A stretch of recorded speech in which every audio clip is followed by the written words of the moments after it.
Of course, I should say that femoral acetabular impingement is the reason for the increasing interest in hypertrophy in the last few years.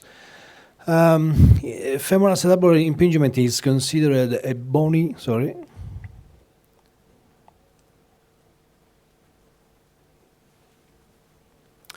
a bony morphologic variant predisposing to the joint to intra-articular pathology that may become symptomatic. Of course, we perfectly know that in every case of femoral acetabular impingement, we have a damage of the labrum and of the cartilage. We must state how much the labrum is damaged and how much the cartilage is damaged, but anyway, we know that they are damaged. So surgical treatment should not only correct the bony deformities, which are the cause of the impingement, but should also address the intra-articular pathology, which is the source of pain. To talk about the chondral defect, we first need a classification and then a localization system. First of all, we used for classification the Outbridge. The Outbridge is a classification which was originally used for the knee. It is very well, it described very well the damage of the chondral, the chondral damage, but I noticed that there is a lack. We do not have the lamination described in these degrees, in these several degrees. So I took the freedom to call the delamination as grade 5. We start with the grade 2 with the normal cartilage, then we have a softening of the cartilage in grade 1. In grade 2 there is a little bit deepened of the defect, then the defect in grade 2 reach the subchondral bone but do not interest the subchondral bone. The subchondral bone is interested on grade 4. Grade 5 is just a delamination. It means that we have a perfect layer of cartilage, of fibrocartilage, which is not interrupted, which not expone the subchondral bone, but it is intact and it is detached. How we see this in arthroscopy? So this is a Outbridge first degree. We know that the cartilage is just a little bit yellow, and but it is intact. We do not have any exposure of the subchondral bone. In the second degree, when we touch the cartilage, we noticed how it is frail in the surface. Still, the subchondral bone is not exposed. Like in these cases, this is a mixture of third and fourth degree, where we see areas where the subchondral bone is exposed and the other which are not are just covered with where the subchondral bone is not interested, is not perforated. The fourth degree, we know that the subchondral bone is exposed and interested by the disease. What about lamination? It was very well described by Professor Gans. This is an open view of the delamination. Typical arthroscopic signs of the lamination is the softening of the tissue and the so-called wave sign. When we touch the cartilage, we know that there is a carpet or wave sign just inside. It means that the cartilage is not attached to the subchondral bone. So in my institution, I carried out, I did a study using this mapping system together with the Istituto Ortopedico Rizzoli of Bologna. These describe the different areas in the acetabulum and on the femoral head. I want to mark that each area, this is the posterior A0, B0, E0, sorry, and it is important to see the peripheral area, which I call the 0 area, and the inner area, which is the one line, the one area. This is important for what I will explain later. This prospective study included 113 patients. And as you see, the femoral acetabular impingement was prevalent in the diagnosis. In the femoral acetabular impingement, the CAM type was prevalent, and the pincer type was 11%, and the combined was present in 17% of cases.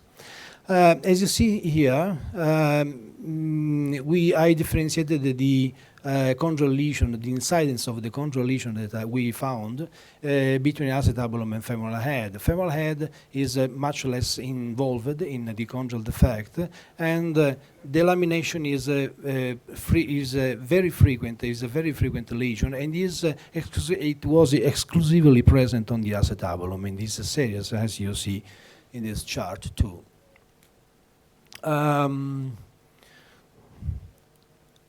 So you see how the chondral lesions are much more present, 93% on the acetabulum and only 41.5% on the femoral head.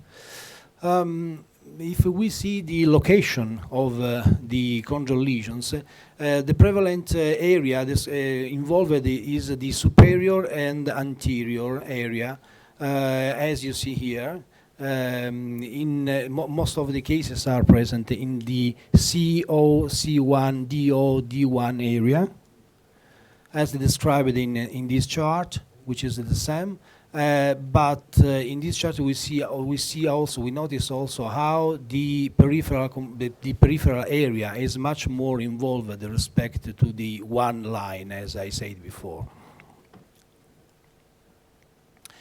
This other chart is very interesting because show this peak with the fourth we have in the BO, so this area, peripheral but posterior area, an increasing of fourth degree chondral lesions on the acetabulum, and it is related to the pincer type, is more frequent in the pincer type. For the mechanism of the movement of the femoral head. So in the pincer type, we have much more presence, chondral defect present in the posterior area. What about the femoral head? Most of the area involved are the superior and the anterior, as it was expected, and this is the chart showing how in the C area, the superior one, and the anterior, the B1, chondral defects are much more present than in the others. These areas show the same, and you see defect of the third or fourth degree are always present, much more present in these areas, in these two areas, anterior and superior of the femoral head. So since 2000, I started with treating of the chondral defect with the using biotechnologies, and in particular, I used this system, which is described as ACI. It means autologous chondrocyte implantation. It means that we use these kind of scaffolds. This was a polymeric and this was a hyaluronic acid scaffold, and the chondrocytes, autologous chondrocytes, are implanted and seeded on this scaffold, and then the scaffold are applied on to cover the defect. So once the defect is localized, then in the first operation, a biopsy is taken from the pulvinar area so that we can have good cartilage and good chondrocytes. These chondrocytes are proceeded and seeded on the membrane. Then later on is in the second step operation is applied to cover the defect. The important thing is in this chart is that I want to point out that all the patients were less than 55 and years old, and the chondral defect were always of third and fourth degree, 2 centimeters square or wider. Results after 5 years of follow-up, I had good results, significantly improved, but there is no difference between the two membranes I used. Then comparing these results with the microfractures, after 5 years, we see that how microfractures is effective until the second year, but later on is decreasing as results. As I said before, the autologous chondrocyte implantation gave me good result, but has several disadvantages. First of all, it is a two-step procedure. We need a good logistic. Planning is difficult. The culture sometimes fail, and I got 27% of a post-operative pain because of inflammatory response to the membrane. So I switched to use another system, which is the AMIC, autologous membrane-induced chondrocytes. It means that first of all, we do debridement. We expose all the subchondral bones, so we do a chondrectomy, and then we do microfractures. We check if microfractures are bleeding. Why? Because the rationale of this procedure of microfractures is that we need that mesenchymal cells or stem cells arrive in this area, in the articular area, just to work, to grow, and to differentiate in chondrocytes. In this procedure, the defect is then covered with a membrane. The membrane is just a vehicle. We need just to stop the cells there, and the membrane is a resorbable one. In 4 or 5 weeks' time, we have no membrane. The membrane is totally resorbed.